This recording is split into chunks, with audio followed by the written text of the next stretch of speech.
Chapter 1. The Call That Broke the Silence, Duluth, Minnesota. The first snow had just begun to fall, covering the tired lawns and empty driveways in a brittle white silence. Margaret Jensen watched it from her kitchen window, her hands wrapped around a mug of coffee gone cold. She'd lived in this house for 17 years, longer than anywhere else in her life. The walls, once painted with hope, now held the muted echoes of secrets and missed conversations. Her phone rang at 8:04 a.m., the caller ID showing a number from Minneapolis. She almost didn't answer. The only reason she did was habit, the same way she checked the locks twice before bed and drove the same route to work every day, never changing a thing. "Mrs. Jensen?" The woman's voice was formal but gentle. "This is Detective Ellen West, Hennepin County. I need to ask you a few questions about your husband." For a moment, Margaret's mind went blank, every possibility flooding her at once, an accident, an arrest, or worse. But the detective's tone was careful, precise. "Is this a good time to talk privately?" she asked. Margaret glanced down the hall. The house was empty. The kids, her son, Caleb, 17, and daughter, Elise, 13, had already left for school. Her husband, Tom, was at his downtown office, or so she assumed. She felt a sudden chill that had nothing to do with the Minnesota winter. "Of course," she managed, forcing her voice to steady. "What's happened?" Detective West didn't answer directly. Instead, she asked, "Has your husband mentioned anything unusual at work recently? Any financial issues, disputes, or threats?" Margaret's heart pounded. Tom worked in property management, a steady, unspectacular job. He rarely talked about work. When he did, it was always in the broadest terms. Tenants, taxes, repairs. Nothing that would interest the police. "No," Margaret said, though the word felt weak in her mouth. "Why? Is Tom okay?" There was a pause. "We're just gathering information," West replied. "Has he ever spoken about someone named Grace Martin?" Margaret's world narrowed to that single name. She remembered a Christmas party years ago. Tom had introduced her to a new co-worker, Grace. Blonde, sharp-eyed, too quick to laugh at Tom's jokes. Margaret hadn't thought of her in years. "I think she worked with him," she said, careful not to betray the sudden surge of suspicion. "Why?" Again the detective paused. "I can't discuss an ongoing investigation, but if you remember anything else, no matter how small, please call me." After she hung up, Margaret stood in the kitchen, staring at the snow. She replayed every recent conversation with Tom, every odd glance, every half-finished sentence. A memory pressed in. Tom coming home late 2 weeks ago, smelling of cologne he didn't own. She tried to shake it off. People in Duluth didn't have big secrets, or so she'd always believed. But in that moment, Margaret knew her life had shifted, even if she couldn't see how. 10 years earlier. Margaret is pregnant with Elise, worried about money and her job at the local tax office. Tom is charming but distracted, always on his phone. At a company picnic, Margaret catches Tom and Grace Martin laughing together, standing too close. The image had stuck with her, but she'd buried it. Until now. As the chapter closes, Margaret opens Tom's desk drawer, something she's never done before. She finds a folded piece of paper, an old pay stub from a property she never knew Tom managed. The name Martin Rentals is circled in red. Margaret realizes she knows nothing about her husband's world and suspects he's been hiding far more than just a name. Chapter 2. Shadows over Duluth. The day after the call, Margaret found herself moving through the routines of her life in a fog. Every sound seemed sharper: the click of the washing machine, the hum of the furnace, the low voices on morning radio. She watched Tom at breakfast, searching his face for signs, anything that might reveal the hidden fracture beneath their family's surface. Tom was uncharacteristically cheerful that morning. He told a story about a tenant's frozen pipes and made Elise laugh with an over-the-top imitation of their cat. Margaret smiled, but inside she was charting the unfamiliar territory of suspicion. Every word was a puzzle piece, every gesture, clue. She couldn't stop thinking about the name circled on the pay stub, Martin Rentals. Tom had never mentioned working with another company, let alone managing a property outside of his usual list. She considered calling Detective West back, but hesitated. What would she even say? That she'd found a piece of paper and a gut feeling? When Tom left for work, Margaret felt a cold emptiness settle in. She opened his desk again, more methodical this time, sifting through years of tax returns, old receipts, children's drawings. Nothing out of place, nothing she didn't already know, until she reached the bottom drawer. There, beneath an envelope of family photos, was a slim black notebook. She flipped through the pages, expecting lists of expenses or repair notes. Instead, she found names, dates, and cryptic shorthand: GM-lunch, cash drop, call after 9. The initials GM appeared over and over. A sudden memory returned. 4 years ago, Tom disappeared for 3 days during a February blizzard, claiming he was stranded at a client's property up north. Margaret hadn't questioned it. Storms in Minnesota could be brutal, and Tom always put work first. Now, seeing those dates match up in the notebook, she wondered who he'd really been with 4 years earlier. Margaret is at home alone during the blizzard, power flickering. She tries to call Tom, but his phone goes to voicemail. The children are frightened, the house cold and dark. Margaret is forced to shovel the driveway herself. When Tom finally returns, he's exhausted, unshaven, and distracted, mumbling about broken generators and angry tenants. That night, she dreams she's lost in a blizzard, calling Tom's name but getting only silence in return. Margaret decided to take the notebook to her friend and neighbor, Linda, who worked as an accountant for a local law office. Linda was steady, unflappable, a woman who believed every answer could be found in records if you looked hard enough. Sitting in Linda's tidy kitchen, Margaret poured out the story: the detective's call, the pay stub, the notebook. Linda listened, her expression shifting from skepticism to concern. She promised to run the property name and some of the recurring initials through public databases. While waiting, Margaret walked the snowy streets of Duluth. Each familiar landmark, the Lutheran church, the old bakery, the faded high school, seemed to pulse with new secrets. She imagined her neighbors watching from behind curtains, each of them carrying their own burdens, their own lies. Was it really possible she'd missed so much, living right in the center of her own life? That evening, Linda called. Her voice was tight. "Margaret, there's something strange. Martin Rentals isn't a business. It's a trust, set up in Tom's name and Grace Martin's. And the listed address? It's not commercial property. It's a single-family home in Cloquet." Margaret felt her breath catch.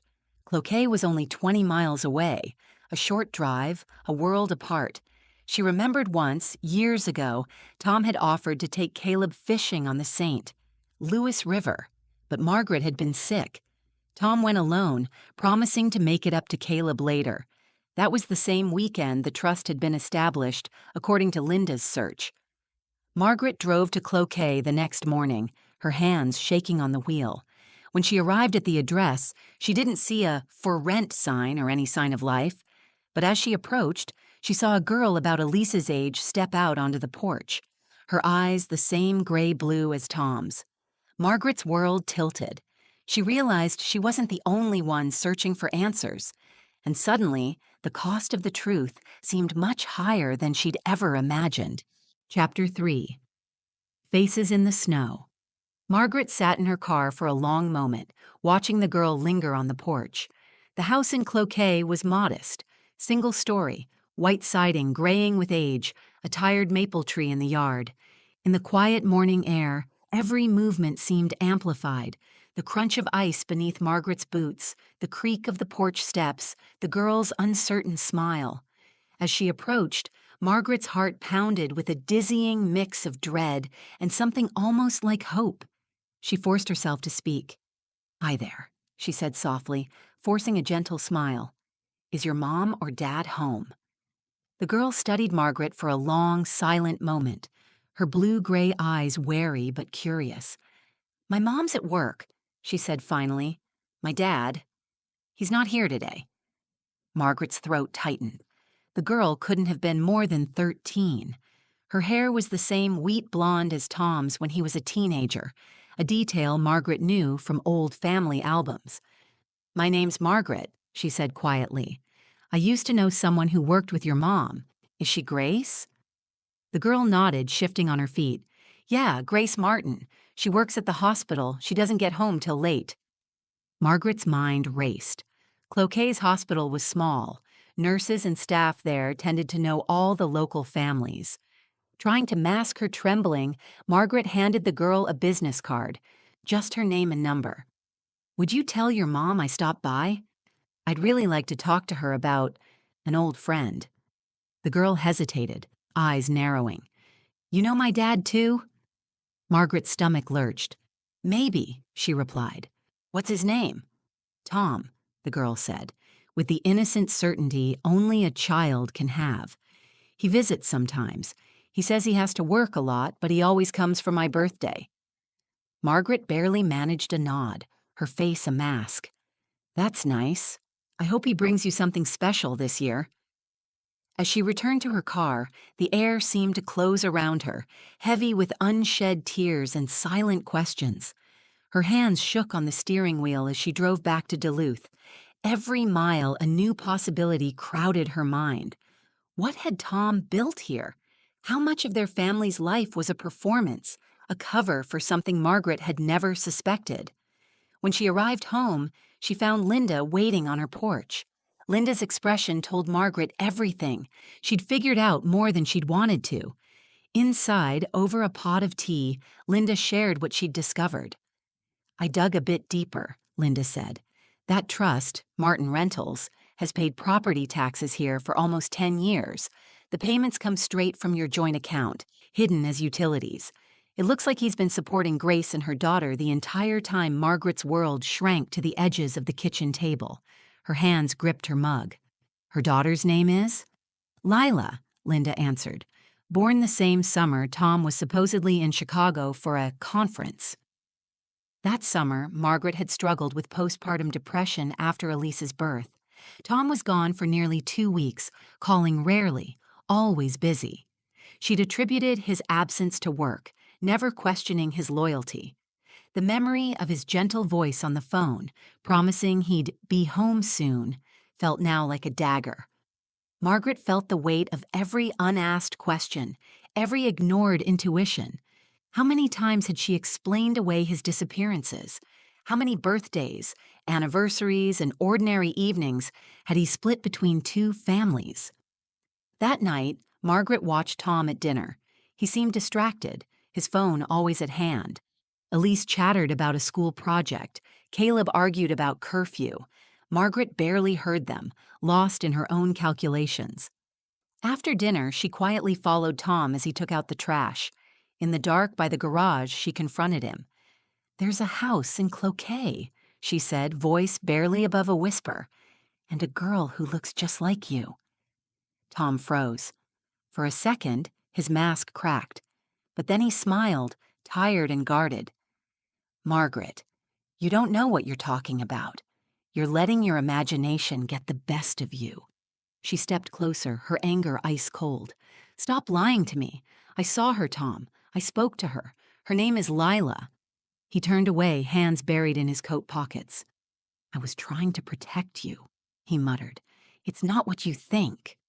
Margaret pressed harder. Then what is it? Because from where I stand, it looks like you've been living 2 lives. Tom's shoulders slumped. You don't understand. I'm doing the best I can. As he walked back toward the house, Margaret realized that the truth, whatever it was, would not be given freely. She would have to take it, piece by painful piece. That same night, Detective Ellen West sat in her car outside a nondescript apartment complex in Minneapolis, reviewing Margaret's file. A recent tip had linked Tom Jensen's financial transactions to a separate, unsolved fraud case at the hospital where Grace worked. As snow fell softly onto her windshield, West wondered just how deep the connections ran, and whether Margaret Jensen was just another victim or something more. Margaret, alone in her darkened bedroom, found herself replaying every moment of her marriage, every secret glance and white lie. She realized she could not trust the man sleeping beside her or the ground beneath her feet. Chapter 4. The Box Beneath the Floorboards. Margaret did not sleep that night. The hours blurred, broken by flashes of memory and brief, troubled dozing. By morning, she had made a decision. Truth, no matter how painful, was better than the slow suffocation of secrets. As the sun rose over Duluth, casting cold blue light across her backyard, Margaret quietly dressed and went to the basement. The room was cluttered with half-forgotten boxes, holiday decorations, childhood toys, crates marked taxes. For years, Tom had insisted on keeping one battered toolbox under a loose floorboard near the furnace, joking that every house needs a little mystery. Now, Margaret understood that what he'd really meant was every marriage. Her hands shook as she pried up the board. Inside was the toolbox, heavier than she remembered. The padlock was rusted, but after several minutes of searching, she found the key taped beneath a shelf. She opened the box, half expecting nothing but old receipts. Instead, Margaret found dozens of envelopes, each labeled with a year, some going back almost 2 decades. There were stacks of money, mostly in hundreds and fifties, bound with faded rubber bands. But what made her heart stop was a file folder marked Martin Private. Inside were copies of birth certificates, Lila's and, to her shock, another child she didn't recognize. A boy named Samuel, born in 2011. The father's name, Thomas Jensen. She stared at the documents, disbelief crashing over her. Tom had not just one secret child, but 2. There were also letters written in Grace's careful hand, addressed to Tom. Apologies for late payments, updates about the children, thanks for protecting us from the court. Margaret's head spun. What did that mean? What court? As she read, a timeline began to form, a second life running in parallel to her own. Margaret realized that the years Tom was working late or out of town, he'd been here, in this city, supporting Grace and 2 children. Back in 2013, Margaret had a miscarriage. Tom was attentive but also distant, spending more time at work. Now she saw it clearly. He was present for her, but part of him was always somewhere else, pulled by obligations Margaret had never known. She recalled nights spent alone in the hospital, believing Tom was just overworked, not understanding his absences hid a far greater burden. Margaret's thoughts turned to her own children. What would this truth do to Caleb and Elise? How could she explain to them that their father's betrayals stretched back years before they were born? She felt anger, but beneath it, a strange, numb pity for the man she'd married. She took photographs of the documents with her phone and carefully replaced everything. As she did, she heard the front door open upstairs. Tom was home early. Margaret forced herself to stay calm. She left the basement and found Tom in the kitchen, phone pressed to his ear, voice low and urgent. He hung up the moment he saw her. "We need to talk," Margaret said. Tom's face closed. "Now's not a good time." She didn't move. "I know about Cloquet. I know about Lila and Samuel, and I know about the money." He stared at her, jaw tight. For a moment, Margaret saw panic flicker in his eyes, but then it vanished, replaced by resignation. "It's not just me," Tom said quietly. "You don't understand the whole story. Grace needed help. She had problems. If I didn't step in, those kids would have ended up in foster care. I did what I had to do." Margaret's voice was cold. "Why didn't you tell me? Why lie for so long?" Tom leaned against the counter, exhausted. "Because I thought I could handle it. I didn't want you to hate me, and if you knew, you'd have told someone. There are people, dangerous people, watching us." His words left Margaret stunned. Was this just another excuse, or was something darker at play? Meanwhile, Detective Ellen West met with an investigator from Cloquet's Child Protective Services. The file on Grace Martin was thin, several complaints about neglect, all closed, a note about a custody battle 5 years prior. But the most recent entry was chilling, a fraud investigation involving hospital funds, with Tom Jensen's name flagged as a possible accomplice. Ellen's instincts told her she was missing a piece, something that could link the financial crimes to the family secrets unraveling in Duluth. 6 years ago. Grace sits in a battered sedan watching Tom hand her a thick envelope. Her hands shake. "If they find out, I'll lose them both," she whispers. Tom tells her, "No one's taking your kids. I'll make sure of it."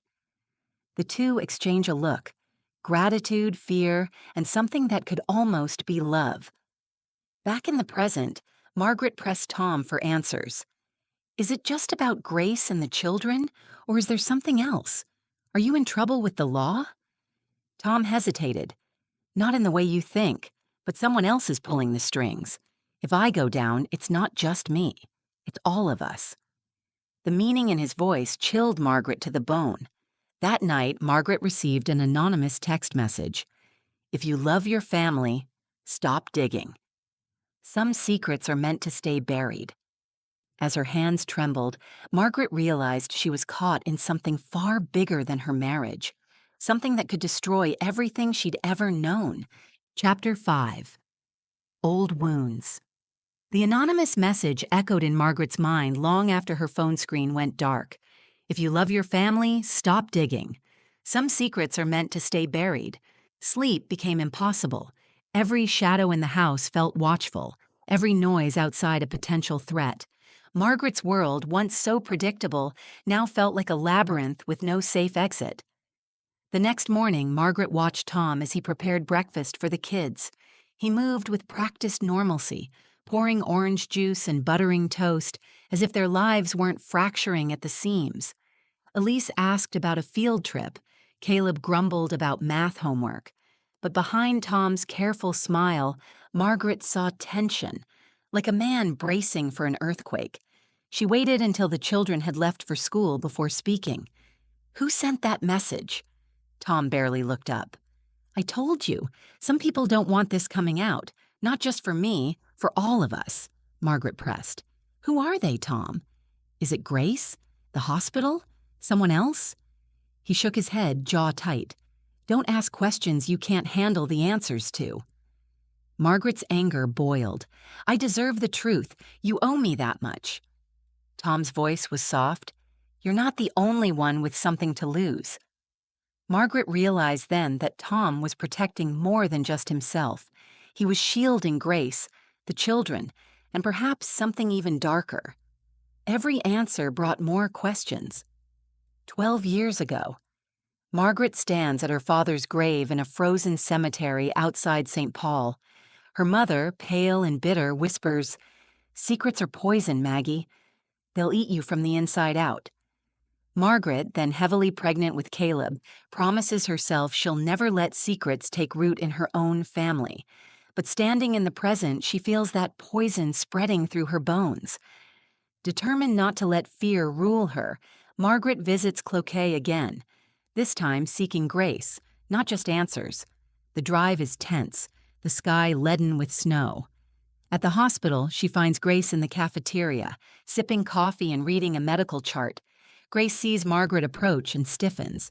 There's no trace of guilt, just exhaustion. I wondered when you'd show up, Grace says, not unkindly. Margaret sits across from her. I know about Lila and Samuel. I know about the trust. I want to know what you're afraid of. Grace studies her, weighing how much to reveal. You think Tom's the villain? He saved us. When Samuel's father tried to take him, Tom put up the money for the lawyers. The trust? That was my idea. I needed protection. I've made mistakes, but Tom did what your system never would. Margaret was unprepared for the flood of bitterness and gratitude in Grace's voice. Is he Lila's father?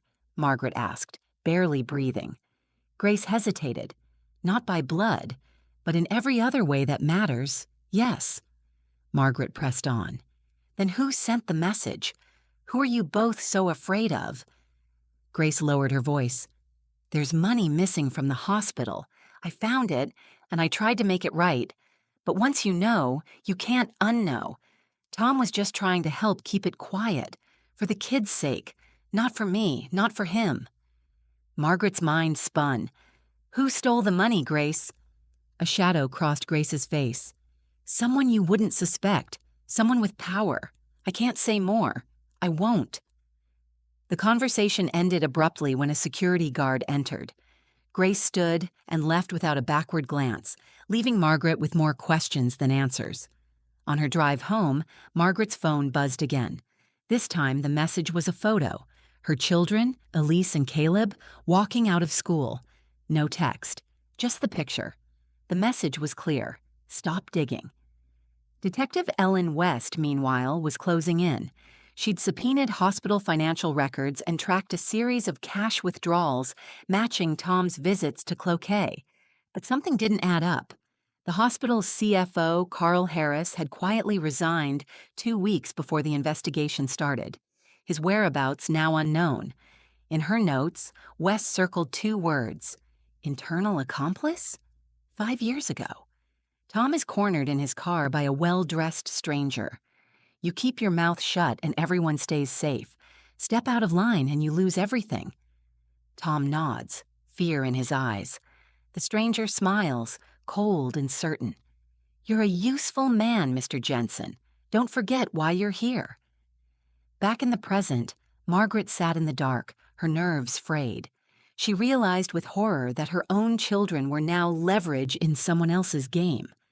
Margaret makes a desperate decision. If the police can't protect them, she'll go to the press. But just as she picks up her phone, she sees another message.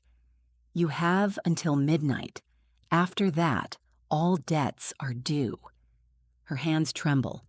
Margaret understands. The real enemy has finally made themselves known. Chapter 6. Secrets never sleep. Margaret spent the day in a haze of dread, every muscle in her body tight, her mind constantly scanning for danger.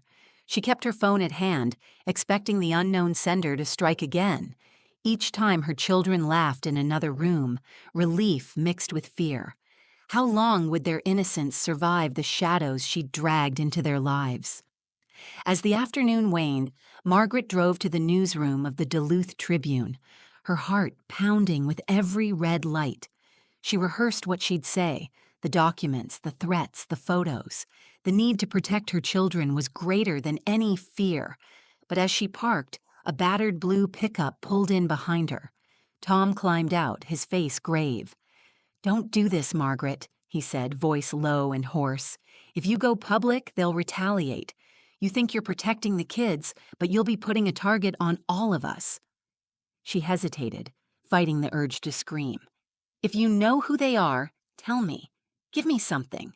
Otherwise, I can't protect anyone, not even myself." Tom stared at her, his expression desperate. "I can't. Not yet. But I swear to you, I'm trying to fix it. Just give me more time." Margaret shook her head. "You've had enough time," he pleaded, eyes rimmed red. "Trust me, please, for once." It was the last thing she wanted to do, but her hands shook too badly to dial the newsroom. Margaret watched Tom drive away, a man fleeing his own shadow. At home, she tried to keep the evening routine normal. She cooked dinner, helped Elise with algebra, listened to Caleb's sarcastic complaints about his coach. Yet, beneath the surface, she was unraveling. She searched every window, double-checked the locks, kept her phone on silent but within reach. When the kids finally slept, Margaret called Detective Ellen West, her voice barely above a whisper. She described the threats, the anonymous messages, the missing hospital funds. "I'm scared, Detective," she said. "Not just for me, but for my kids. I feel like I'm being watched." West's tone was reassuring but urgent. "Margaret, do not go to the press. If what you're saying is true, there are powerful people involved. People who know how to make witnesses disappear. I'll assign a patrol car to your block, but you need to stay quiet. If you find anything else, bring it to me directly. Don't trust anyone else, not even Tom." Margaret hung up, her nerves stretched thin. For the first time, she considered running. Should she pack the kids and disappear? Was that even possible, or just another fantasy? She sat in the dark listening to the furnace hum and the wind rattle the windows. 3 years ago. Caleb, then 14, overhears an argument between Tom and an unknown man in the driveway. He remembers the words, "back off," and "you owe us." When he asks Tom, he's told it was just work stuff. Caleb tells his mother, but she dismisses it, distracted by her own anxieties. Now, in the present, Caleb seems sullen and withdrawn, a silent observer to the family's unraveling. Margaret's phone vibrated, an unknown number. She answered, pulse racing. A distorted voice spoke. "Stop talking to the police. You're being warned for the last time. If you love your children, leave the past alone." The line went dead.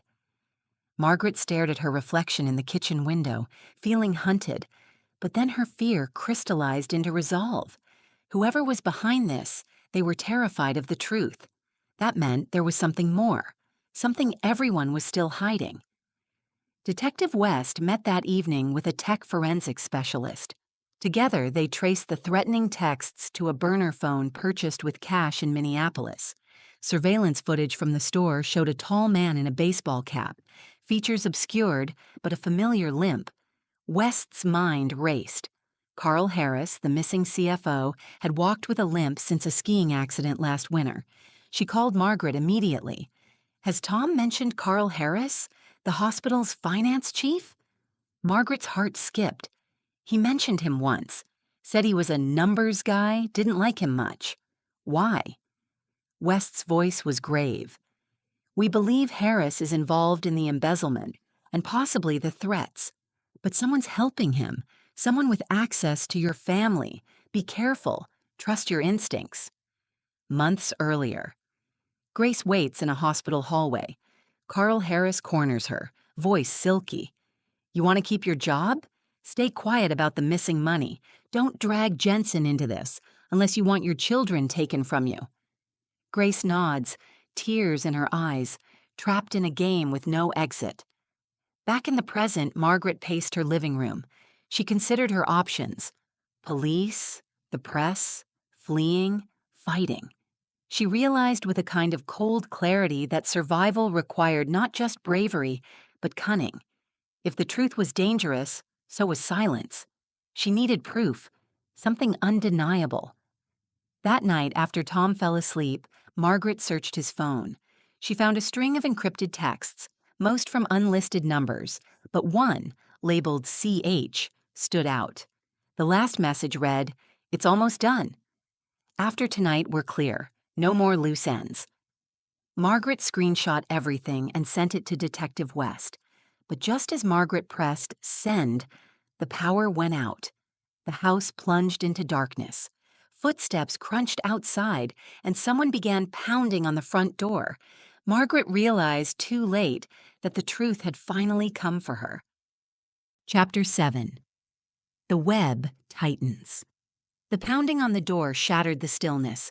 Margaret froze, torn between flight and fight, heart racing so loudly she could barely think.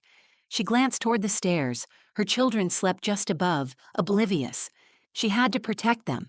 Every muscle in her body trembled as she crept to the front window and peered through the edge of the curtain. 2 silhouettes stood in the snow, one tall, heavy-set, the other smaller and hunched, faces obscured by the porch light's shadow. Another fist hit the door, slower this time. "Margaret Jensen, open up! It's the police!" Relief flooded through her, but suspicion flared. She unlocked the door, chain still on, and peered out. In the glow, she saw Detective Ellen West and a Duluth officer. "We traced a threat to this address," West said briskly. "Let us in. You're not safe."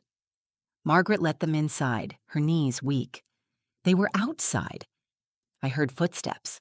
West nodded grimly. "We found footprints around the back.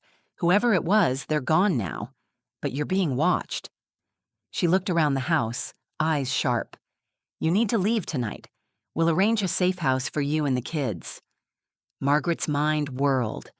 Tom. West's gaze hardened. He's not the priority. The threats aren't just about money, they're about keeping you silent. Carl Harris is missing, but the text you forwarded came from his phone. We're getting a warrant, but you need to disappear for now. Margaret's resolve cracked, just for a moment. She realized how small and powerless she felt, how every choice was now a gamble. She packed bags for the children in silence, heart shattering with each step. 10 years ago. Tom, sweating in a hospital corridor, is handed an envelope by a suited man with a cruel smile.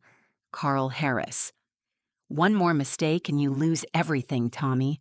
Remember who saved you when the IRS came knocking. Tom nods, desperate. Harris's power has always felt absolute, rooted in knowledge of everyone's darkest secrets. Back in the present, Margaret roused the children quietly. Elise, confused and half asleep, clung to her mother's arm. Caleb, wide-eyed, understood too much for his age. As they left through the back, Margaret whispered, "We'll be safe. I promise the safe house was an anonymous rental on the edge of town, near the frozen expanse of Lake Superior."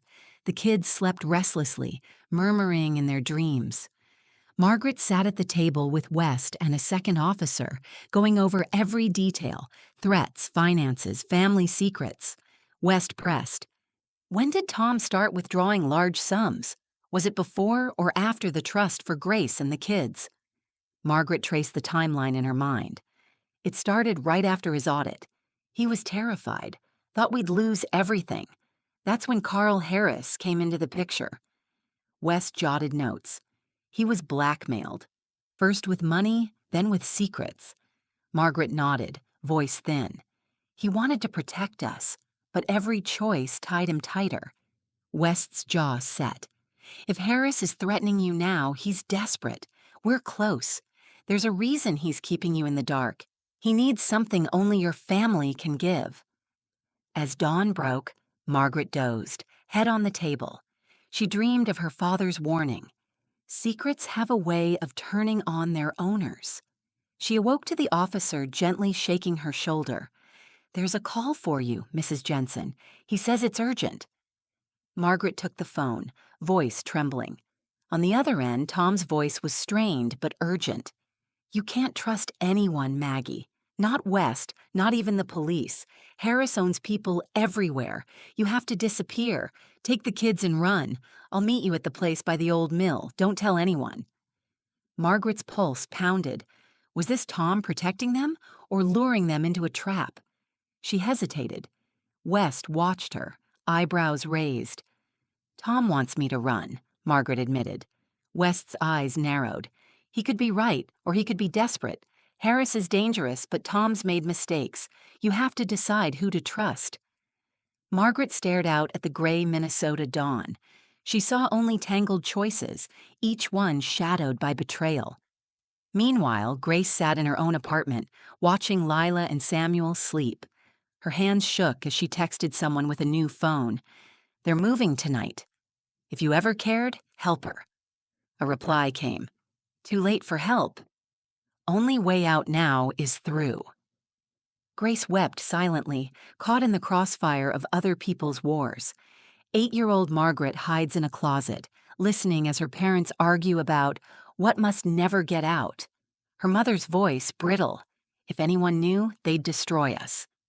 The lesson was always the same. Truth is dangerous, silence is survival. Back in the safe house, Margaret weighed her choices. Leave with Tom, risking the unknown. Stay under police protection and hope West was clean? She looked at her sleeping children, innocent, trusting, at the mercy of adult failures. At sunrise, a police radio crackled. "Code 51, shots fired. Suspect fleeing near the Jensen residence. Possible connection to Harris." West jumped up, swearing, "We have to go. If Tom's there, he's in trouble, or he's not alone." Margaret hesitated. She wrote a quick note, "If I don't come back, I love you. Don't let them win," and slipped it under Caleb's pillow. Then, heart hammering, she followed West to the patrol car. As they sped toward her home, the streets empty and pale in the morning light, Margaret felt fate closing in. The web was tightening, Around her, her family, and the secrets they all had tried to keep. The final image as they arrive: Tom, blood on his shirt, kneeling in the snowy driveway. Beside him, a gun on the ground, and Carl Harris, motionless in the snow. Margaret's scream cut through the winter air. The truth, whatever it was, had finally come home. Chapter 8. The Breaking Point. Margaret stumbled from the patrol car before it fully stopped, boots slipping on the icy driveway. Blue lights spun across the snowy yard. Officers clustered around Tom, guns drawn but lowered. Carl Harris lay sprawled, blood soaking the snow beneath his head, pistol out of reach. For a few surreal seconds, the world was silent except for Margaret's ragged breathing. Tom looked up, his face streaked with sweat and tears. He did not resist as officers cuffed his hands behind his back. His gaze found Margaret's, anguish, relief, and something like apology flickering in his eyes. Detective Ellen West pushed through the cordon and knelt beside Harris, checking for a pulse. She shook her head, signaled to the paramedics, and then turned to Margaret. "Was Tom inside when you arrived?" West asked quietly. Margaret shook her head, heart thudding. "I don't know. We came when we heard the call. He called me, told me to run. I thought—" She broke off, swallowing panic. West's eyes softened just for a moment. "We'll need your full statement." Inside the house, police fanned out, dusting for prints, bagging evidence, taking photos. Margaret felt like a ghost haunting her own life. Elise and Caleb sat huddled together in the back of a police SUV, watched over by a sympathetic officer. As the initial chaos died down, Tom was escorted to a waiting squad car. Margaret approached him, held back by officers. He met her eyes, lips trembling. "I'm sorry, Maggie. I was just trying to protect everyone. Harris. He said it would never end unless one of us stopped it." Margaret blinked back tears, the old ache of betrayal replaced by a strange, hollow mercy. "Did you kill him?" she whispered. Tom shook his head. "He came at me. The gun went off. I didn't want this, Margaret. I never wanted any of this." Wes stepped in. "We'll investigate. For now, he's in custody. For his protection as much as anyone's." Margaret watched as Tom was driven away, the car's red lights flickering across the snow like a warning. At her apartment, Grace watched the morning news break in with the story. Her hand trembled as she dialed a number she hadn't used in years. "Mom?" Lila's sleepy voice answered. Grace's own voice was raw. "Pack a bag. I'm coming for you and Samuel. We're leaving Minnesota." "Are we ever coming back?" Lila whispered. Grace hesitated. "I don't know, baby. I really don't." 4 years ago. Tom meets Harris in a dim bar outside Duluth. Desperate for money after an IRS audit threatens to ruin him, Harris proposes a deal: help cover up small embezzlements at the hospital, and Tom's debts will vanish. Harris makes it clear: one word to the police and Tom loses everything. The moral cost seems distant then, a hypothetical. But as the years drag on, Tom is forced to launder more money, hide more secrets, make more desperate choices. The threat becomes his whole life. Detective West took Margaret's statement, methodical but gentle. "We found text logs between Harris and an unknown number, burner phones as you described. The last message was a threat. If you won't pay, your family pays instead." Margaret's voice was dull. "I didn't know anything. Not really. I just wanted to keep my family together." Wes nodded. "That's how they get everyone, Margaret. They turn good intentions into weapons." As the sun climbed higher, police tape fluttered in the cold wind. Reporters gathered at the end of the street, hungry for scandal. Margaret shielded her children from the cameras as they were taken to a hotel under police protection. Later, alone in the bland hotel room, Margaret stared at the ceiling. Her children slept fitfully in the next bed. She replayed every moment: the secrets, the warnings, Tom's desperate calls for trust. She wondered if anyone could have done better, or if the system was built to break families like hers. That night, Wes sat at her desk, shuffling evidence. The financial records, the threats, even Harris's death all pointed to a web bigger than Duluth. She called an old friend at the FBI. "I think we've got a ring," Wes said quietly. "Blackmail, embezzlement, families forced to run or destroy themselves. Harris wasn't the top. He was just another pawn." On the other end, her friend sighed. "You want a task force?" Wes nodded, her face set. "If it saves one family, yes." Years ago, as Margaret was leaving for college, her mother hugged her tight. "You'll find that sometimes telling the truth only frees you to face harder lies. But silence kills everything worth saving." Margaret sat up in bed, watching the sun rise beyond the cheap curtains. She resolved, no more silence. She would tell her children everything, however painful, and let them decide what to do with the truth. The next morning, as police prepared to relocate them again, a letter was slipped under the hotel room door. The envelope was unmarked. Inside, a single line: "You still have debts to pay. The game isn't over." Margaret folded the letter, her hands steady now. Whatever the future held, she would not be silent. Not again. Chapter 9. Blind Spots. The days that followed blurred together for Margaret, a disorienting mixture of numbness and vigilance. The police shelter was small and anonymous, but every noise in the hallway jolted her nerves. She double-checked the windows every night, keeping the children close, half expecting another threat to slip under the door. Elise had nightmares. Caleb became withdrawn, his eyes dark with questions he was too afraid to ask. Margaret answered what she could, but the weight of uncertainty pressed on all of them. Detective West visited every morning, updates growing grimmer. The investigation into Harris's network had widened.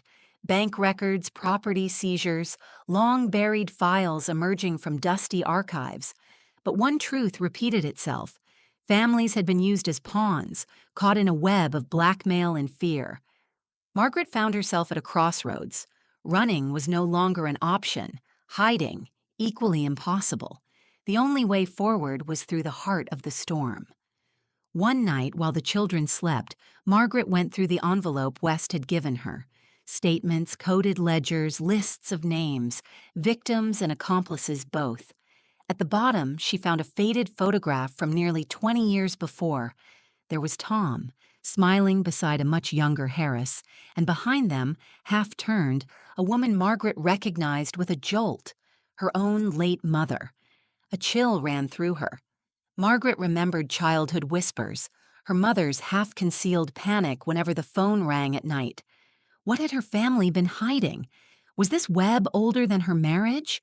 Older, even, than herself? Margaret is 6, playing in the yard. Her mother stands at the window, frantically shredding letters. "Never trust anyone who brings you secrets, Maggie," she warns. "Some debts can never be paid, no matter how much you give." Back in the present, Margaret met with West and a federal agent newly assigned to the case. The agent explained, "We believe Harris was only the middle link. The real organizers used family connections, inheritance, blackmail, trust funds, to entangle their victims. Some names here go back generations." Margaret stared at the photo. "Why us?" West replied quietly. "Because your husband, your mother, even you all had something to protect. That's all it takes for a predator." Margaret asked, "Do you think it's over?" The agent shook his head. "We've made arrests, but there's always another shadow. The threats may stop. The fear may not." That evening, Margaret gathered her children and told them the truth, or as much as she could. She spoke not of villains and heroes, but of mistakes, hard choices, and the way secrets multiply in the dark. Caleb was angry, slamming a fist into the wall. Elise wept. Margaret just held them. "We can't change what's happened," she said, "but we can decide who we want to be, starting now. No more secrets." It was a small victory, but it was real. Tom sat alone in a county jail cell. His arraignment loomed, but the prosecutor's case grew weaker by the hour as more evidence of Harris's network came to light. West visited him, voice businesslike, but not unkind. You could help put this to rest, Tom. Tell us everything. About Harris. About the others. Tom looked haunted. If I talk, it doesn't end. They'll just find someone else. There's no bottom to this. West pressed. You're not alone anymore. That's how they lose their power. He hesitated, then nodded. For Margaret and the kids, I'll try. I don't know how much I have left to give. West left, her faith in justice tempered by the knowledge that some wounds would never fully heal. A younger Harris stands in a boardroom, surrounded by men and women who hide behind polite smiles and expensive suits. You want control? He says. Family. That's where you apply pressure. Make them fear for each other, and they'll do anything.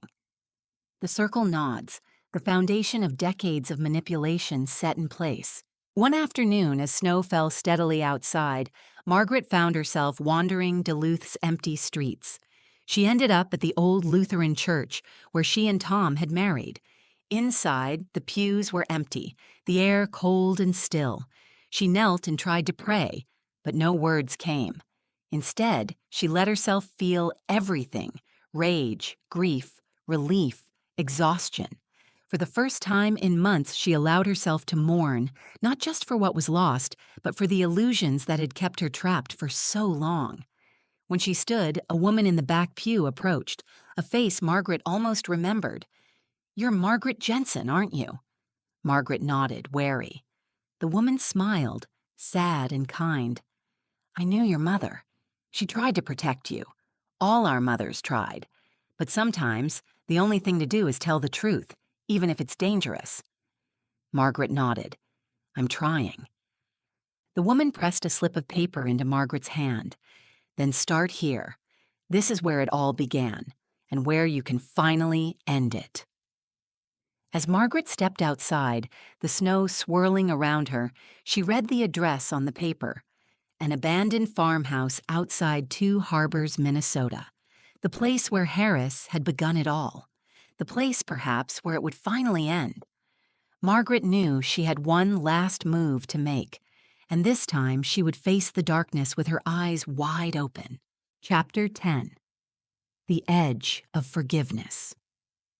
Snow was falling hard and steady as Margaret drove north, the road to Two Harbors a lonely white ribbon through black pine and frozen lake.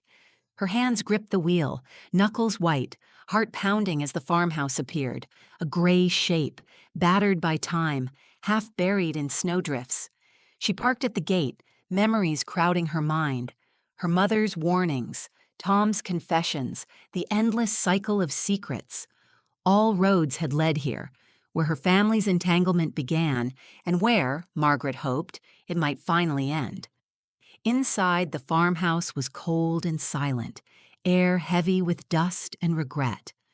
Margaret's boots echoed on the warped floorboards as she followed the address from the note. In the back room, she found it, a battered metal box half hidden behind a collapsed dresser. Its lock was old but gave way easily to a screwdriver. Inside were documents, deeds, bank transfers, faded letters, records of trust funds, inheritances, and blackmail going back generations. Names she recognized and dozens more she didn't, men and women from Duluth, Minneapolis, and far beyond. At the bottom, a letter in her mother's handwriting, Margaret.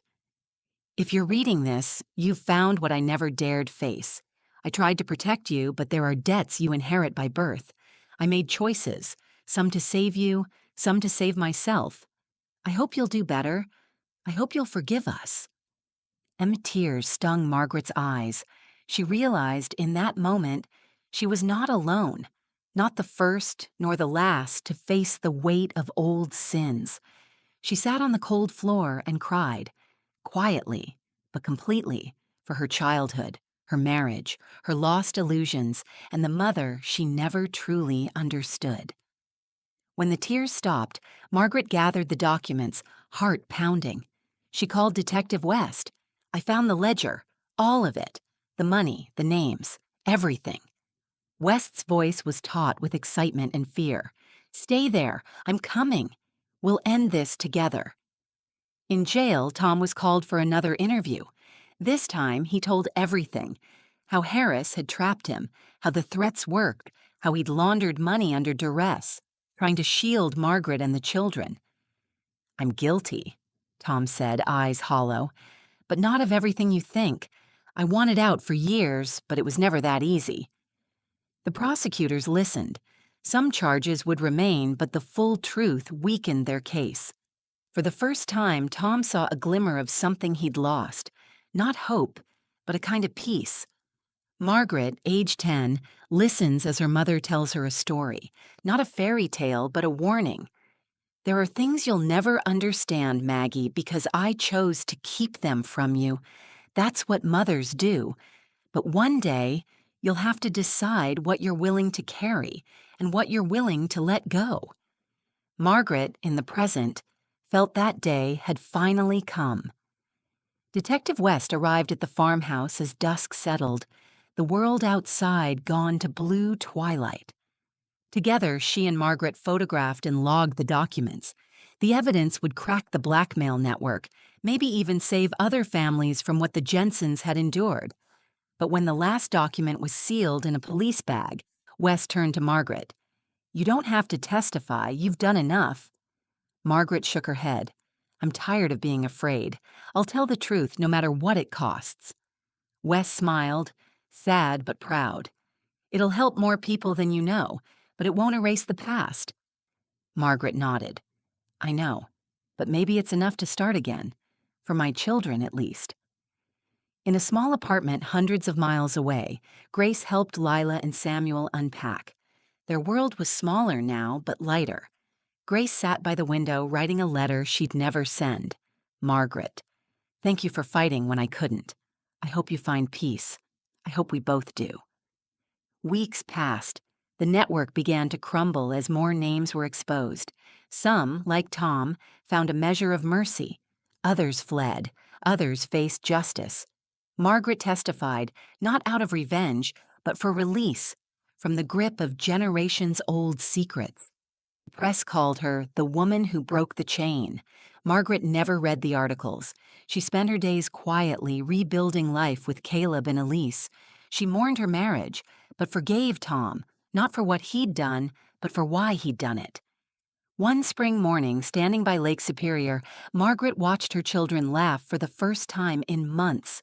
She smiled, small, uncertain, but real. The past would never vanish. But for the first time, the future belonged to her. As she turned to go, a voice in her memory, the echo of her mother, gentle and resolute. "Tell the truth. Even if it hurts. It's the only way out." Margaret walked toward her children, the cold wind at her back, knowing she had done what was hardest. She had chosen forgiveness, not for others, but for herself.